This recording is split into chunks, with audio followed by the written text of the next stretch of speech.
출애굽. 저희가 이 출애굽 이야기만 꽤 오랜 시간 한 것 같습니다. 출애굽기도 살펴봤고 그 이후로도 계속 강해 설교를 하고 있기 때문에 출애굽 하면 여러 가지들이 떠오르시겠지만 출애굽 이후에 이스라엘 백성들의 목적지는 명확했습니다. 근데 그 아직 목적지에 가질 못했어요. 그 전부터 출애굽 그 기나긴 시간을 이야기했지만 그 목적지에는 도달하지 못했던 이들의 이야기, 신명기에서도 여전히 기록하고 있습니다. 그들의 목적지는 약속의 땅이었습니다. 젖과 꿀이 흐르는 가나안 땅이었죠. 그런데 그들은 이 가나안 땅을 앞에 두고 있을 때에 불신으로 가나안 땅에 들어가지 못한 채 광야에서만 40년의 시간을 보내다가 그 1세대는 조상의 품으로 돌아갔습니다.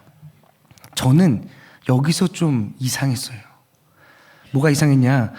가나안 땅에 발을 딛는 것과 이 불신, 믿지 못한 것이 무슨 관계가 있을까? 왜 믿지 못했다고 그 땅을 밟지도 못하는 것인가? 여기에 의문을 가졌습니다. 여러분, 가나안 땅 입성은요, 약속의 땅 입성과는 다릅니다. 가나안 땅에 들어가는 것과 약속의 땅에 들어가는 것은 같지 않습니다. 그 땅에 발을 딛는 가나안 땅 입성이 아니라 주님이 원하신 것은 무엇이었냐? 그 마음에 법을 두는 약속의 땅 입성이었습니다. 이 둘은 같아 보이지만 명확한 차이를 가진 표현입니다. 그 땅에 발을 딛는 가나안 입성은 쉬워요. 발을 디디면 끝입니다. 근데 그 발을 못 디뎌서 지금 이 수많은 이야기가 기록된 것이 아니라 그들은 그 마음에 법을 두지 못했기에 이 기나긴 이야기가 지금까지도 이어지고 있는 것입니다. 그렇게 불신은 그 약속의 땅에 들어갈 수 없었던 것입니다. 그들은 못 들어갔죠. 그렇게 40년의 시간이 흐르고 1세대가 광야에서 삶을 마감합니다. 그렇다면 자연스레 그들의 촛대는 어디로 옮겨지는가? 그들의 자손들에게로 옮겨집니다. 그래서 출애굽 1세대는 죽었지만 그의 자녀들이 그 촛대를 이어받습니다. 이전과는 다른 세대죠. 근데 이어져야 할 다음 세대입니다.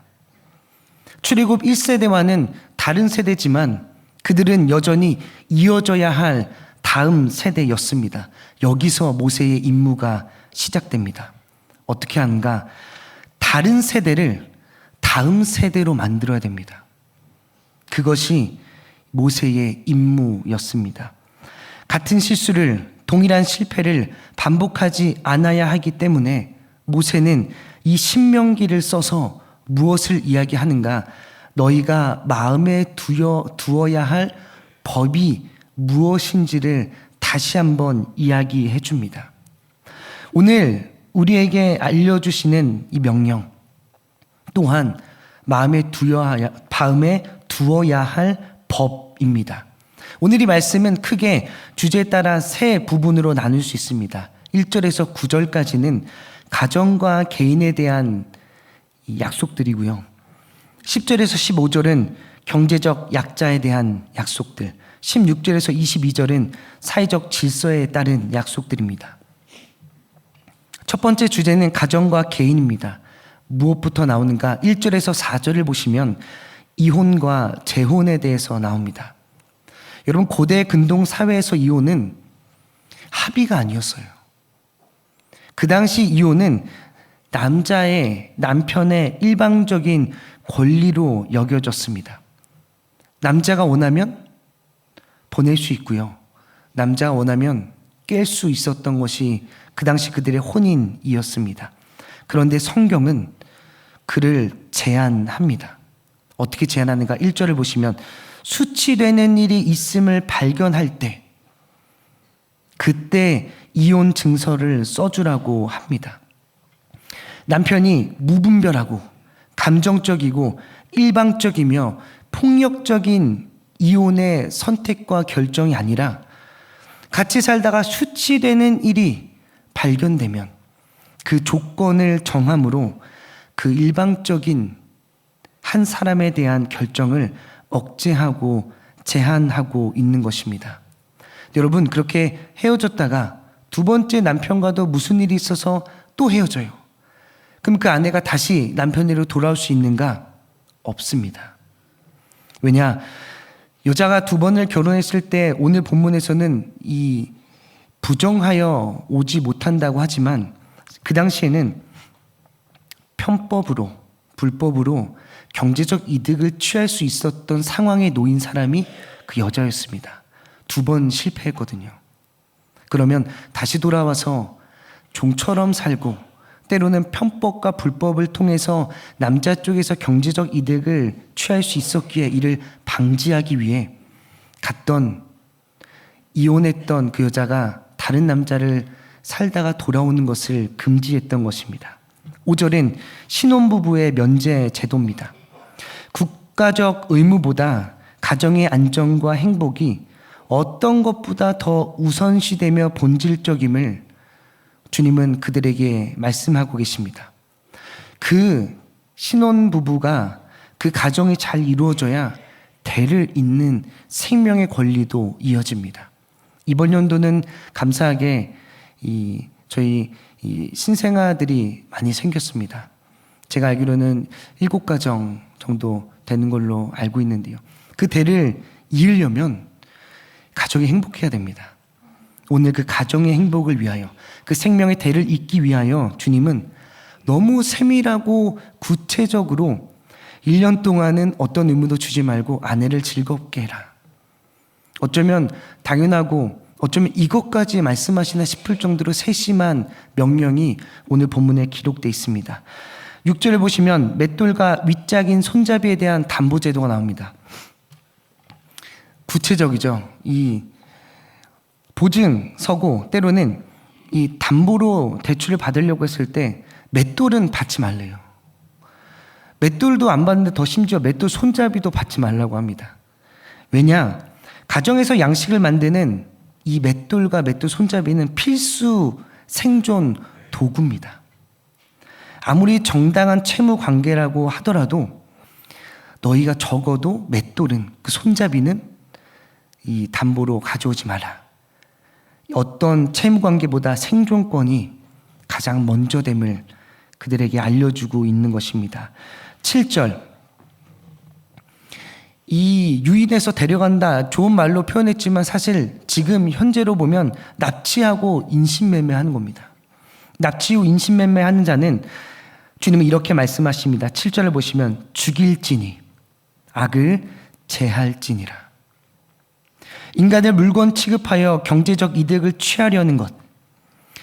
사람은요, 하나님의 형상과 모양을 가진 존재입니다. 근데 그 존재를 도구화하고자 하는 그들의 욕망과 탐욕은 악임을, 죄임을 그들에게 알려주십니다. 연연 7절에서 9절은 나병에 관한 규례죠. 나병에 관한 규례를 말씀하실 때 대표적으로 드는 한 인물이 있습니다. 오늘 본문에 보시면 미리암입니다. 여러분, 미리암은 단순한 질병이 아니었습니다. 그가 왜 나병에 걸렸는가? 하나님에 대한 무감각함의 결과였습니다. 여러분, 나병은요, 이 감각이 사라집니다. 내 손이 떨어지고 손톱이 떨어지고 발이 문드러져도 그들은 고통을 느끼지 못합니다.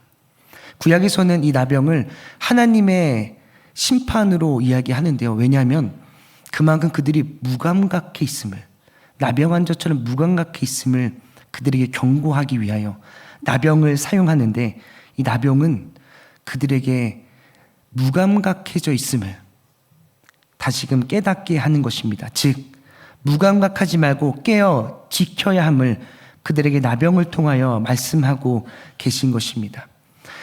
말씀이 좀 길죠. 주제도 다양합니다. 두 번째 넘어가면 경제적 약자에 대한 기록이 나옵니다. 상대가 나에게 돈을 빌려갔어요. 그러면 우리의 관계가 어떻게 되죠? 갑과 을이라고 표현하죠. 상대가 나에게 돈을 빌려간 을이라고 하더라도 그에게 무례히 대하지 말아야 할 것을 말씀하고 계십니다. 너가 을이니까 너희 집에서 내가 가장 귀한 것을 가져가겠다 문을 덜컥 열고 들어가지 말라는 겁니다. 그 전당물은 그가 주기까지 기다려야 함을 10절에서 11절에 이야기하고요. 여러분, 그들의 재산 가운데 가장 기본적인 재산이 무엇이었을까 보시면 아이러니하게도 겉옷입니다. 그들의 가장 기본적인 재산은 겉옷이에요. 아침과 밤의 기온차가 달랐던 그 시대에 아침에는 해를 가리기 위해 겉옷을 썼고요. 저녁에는 추위를 피하기 위해 겉옷을 사용했습니다. 근데 12절 13절을 보시면 너희가 전당물로 겉옷을 받았을 땐 해가 지기 전에 뭐 하라고 합니까? 돌려주라고 합니다. 왜냐하면 겉옷은 그 당시 그 밤을 넘길 수 있는 그들의 생명과도 연관된 도구였기 때문입니다.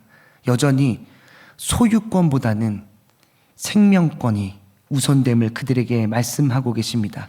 동일합니다. 14절에서 15절 품꾼의 삭에 대해서 나옵니다. 품꾼의 삭은 당일에 지급해야 합니다. 진위 여부가 많이 좀 논쟁점이 많지만 그 당시 요세푸스라고 하는 기록자에 의하면 90% 이상이 거지였대요. 90% 이상이 거지다. 거지는 어떻게 정의하는가? 지금 한 끼를 먹으면 다음 끼니를 걱정하는 이들을 거지라고 했습니다. 그러면 그 당시 90% 이상이 거지였다면 90% 이상은 하루 벌어 하루를 살아가는 이들이었습니다. 그런 그들에게 당일날 지급하지 않는 건 그들의 생명과도 연관된 문제였습니다. 당일날 지급하라. 노동의 가치를 존중하는 동시에 너희에게 가장 우선되는 가치는 생명이라는 것을 그들에게 말씀하고 계십니다. 16절 연좌제 나오죠. 자기의 죄로 말미암아 죽임을 당해야 된다는 겁니다. 다른 사람에 의해서 내 목숨 빼앗기고 나로 인해서 다른 사람의 목숨을 빼앗는 그런 생명의 담보를 걸고 있는 공포적인 정치가 아니라 내 죄는 내가 짊어지는 것. 다시 말해 타자의 존재를 통제하고자 아들을 협박하려면 아버지를 죽이고요. 아버지를 협박하려면 아들을 죽였던 시대 가운데 아니다. 너희는 그렇게 생명을 너희 멋대로 너희 마음대로 할 수 없다. 생명에 대한 이 교만과 무시에 대해서 그들에게 그렇게 살지 말 것을 오늘 16절은 말씀하고 계십니다. 17절에서 22절은 객과 고아와 과부에 관한 말씀이에요. 가난하다고 재판을 굽게 하지 말고 그들의 생명권을 보장하며 곡식이나 과일들은 다 털지 말고 남겨두라 말씀하십니다. 그들이 먹고 살 것을 위해 내가 가진 것을 내려놓으라고 이야기를 하십니다. 가진 소유와 재산, 직위와 상관없이 모든 생명은 지금까지 1절에서 22절까지 말씀하시던 모든 것은 생명이 그 어느 가치보다 그 어느 것보다 귀한 것임을 그들에게 말씀하고 계신 것입니다. 여러분, 신명기는 길어요. 근데 왜 이렇게 길게 기록되어 있는가? 요단강 건너 가나안 땅에 들어갔다라는 것을 그들에게 알려주려면 한 줄이면 되거든요. 근데 그것이 약속의 땅 입성이 아니기 때문입니다. 그들의 삶이 말씀 아래, 명령 안에 살아가야 하기에 이 긴 말씀을 풀어서 그들에게 말씀하고 기록하고 있는 것입니다. 이것은 총체적인 삶의 변화를 요구합니다. 여러분, 약속의 땅에 들어가는 건요, 발을 딛는 것이 아니라 내 삶의 변화를 요구합니다. 여러분의 삶, 저의 삶 가운데 하나님의 나라에 발을 딛는 삶이다라고 하는 고백은요, 삶의 새로운 질서와 방식을 요구합니다. 여러분들이 지금껏 살았던 삶의 방식과는, 가치와는, 우선순위와는 다른 재조정을 요구하시는 것이 약속의 땅에 들어간다는 그 표현의 핵심입니다. 여러 가지 소주제들로 저희가 살펴봤지만 모든 중심에는 뭐가 있냐면 생명이 있어요. 생명. 세상 그 어떤 가치보다, 그 어떤 순위보다 그 생명이 비교할 수 없는 가치임을 우리에게 말해줍니다. 생명의 가치가 점점 떨어지는 시대입니다.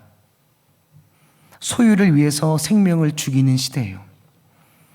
여러분들도 뉴스를 통해 많이 보셨겠지만 나의 소유를 위해서, 보험을 위해서, 내 풍요로운 삶을 위해서 타인을 죽이는 시대가 요즘입니다. 내가 인정받기 위해서 인정받지 못하면 생명을 포기하는 시대이기도 합니다. 내가 원하던 결과, 내가 원하는 자리, 내가 원하던 모습이 되지 않으면 그 인생을 쉽사리 포기하는 시대. 그 모든 것들은 이 생명이 무가치하다, 가치가 없다라고 평가되는 참으로 안타까운 시대를 살아가고 있습니다. 그 당시도 마찬가지였어요.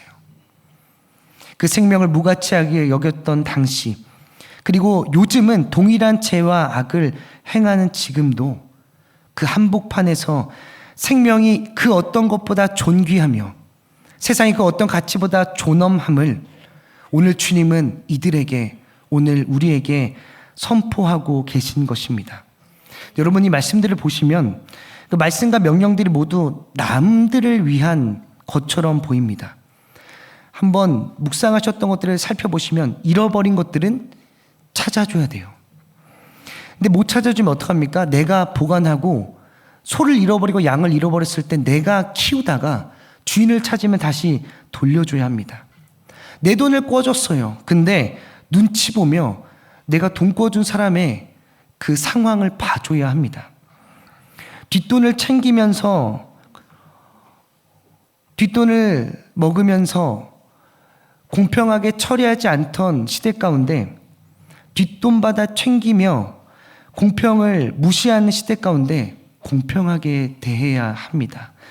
내가 키워, 내가 돈 벌어 날아가는 내 소유인데 싹 걷어들여서 팔면 나에게 더 좋은데 그것을 남겨두라고 합니다. 근데 여러분, 세상은 그렇지 않죠. 꽁꽁 숨겨도 훔쳐가는 시대죠. 귀찮고 번거로우면 거절하고 외면하는 시대입니다. 당당한 권리 앞에 상대를 짓밟기도 하며 뒤로 챙겨 떵떵거리고 풍족하게 살아가는 이들이 하나 남김없이 싹 팔아 풍요롭게 사는 시대입니다. 그럼 오늘 말씀들은 뭐냐면 다 남 좋은 일 같아요. 남 좋은 일 시키는 듯 보입니다. 여러분, 그런 그들에게 하나님이 뭐라고 말씀하신지 아십니까? 18절입니다. 너는 애굽에서 종되었던 일을 기억하라.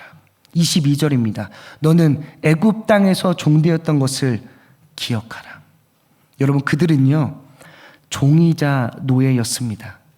주권 없던 삶을 살았고 어떠한 자격도 권리도 없었던 이들이 그들이었어요.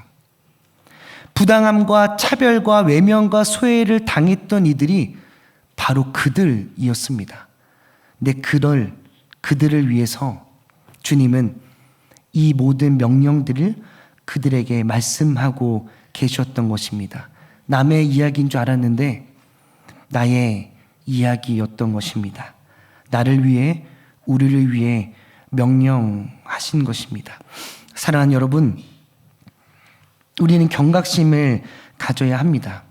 왜냐하면 여러분, 우리가 자칫 실수로 넘어질 수 있기 때문입니다. 우리도 이 시간 교회, 이 예배당에 나오는 것을 마치 가나안 땅을 발로 밟는 것처럼 착각해서는 안 됩니다. 우리가 이 시간 이 자리에 나온 것을 마치 약속의 땅에 들어간 것처럼 여겨서는 안 됩니다. 왜냐하면 약속의 땅은 가나안 땅을 밟는다고 해서, 교회에 출석하여 이 자리에 있다고 해서 주어지는 것이 아니기 때문입니다. 여러분, 우리가 약속의 땅, 하나님 자녀의 삶을 사는 것은 그 마음에 주님의 법을 두고 사는 것입니다. 우리는 그것을 결코 착각하고 오해해서는 안 됩니다. 또한 그 말씀과 명령이 우리를 옥죄는 듯한 쇠사슬로 여겨질 때가 있습니다. 왜 우리만 그렇게 번거롭게 살아야 되지? 왜 우리만 그렇게 힘겹게 살아야지? 라고 하는 우리의 불평 가운데 주님은 너가 종되었던 때를 기억하라. 너가 종되었었던 그때를 기억하라며 나를 위한 보호막과 인도하심의 말씀임을 우리가 깨닫고 기억해야 합니다. 오늘 우리 마음에 그 말씀의 법을 세우며 금성의 기준을 세워 이 자리에 나왔다고 약속의 땅에 들어간 착각이 아닌 진정한 마음의 법을 통하여 주님의 약속의 땅에 입성하여 사시는 우리 모두가 될 수 있기를 간절히 소망합니다.